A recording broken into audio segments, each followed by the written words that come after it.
Assalamu alaikum class 3. I'm a teacher, Madam Asma. Okay, bache. Today is 19 March 2021 and day is Friday. And today you will be doing Gaines storybook. So everyone open up your Gaines workbook. Page number is 3 and the topic is animals hiding. I will share with you the story of animal hiding and then you will solve this exercise page of your workbooks. Okay? You are supposed to watch the videos of the stories because you don't have the storybooks now. So I'll be sharing with you the videos of the stories. You will watch them, then you will be able to solve these exercise pages. So let's discuss the story Animals Hiding. Animals hiding. Animals can hide from danger. We have already studied this term that animals can escape or hide from danger. Okay?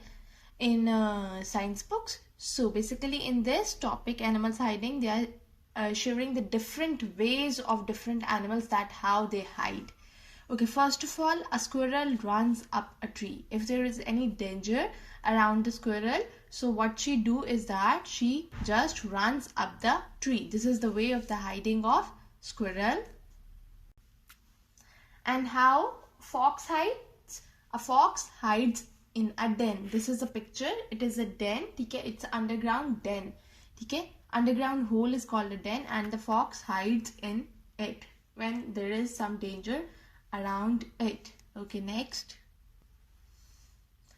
A snake hides under a log if there is any danger around the snake. So what does he do? He hides under a log. You can see in the picture that this is a piece of log and this is a snake. Snake is hiding under a log. Okay.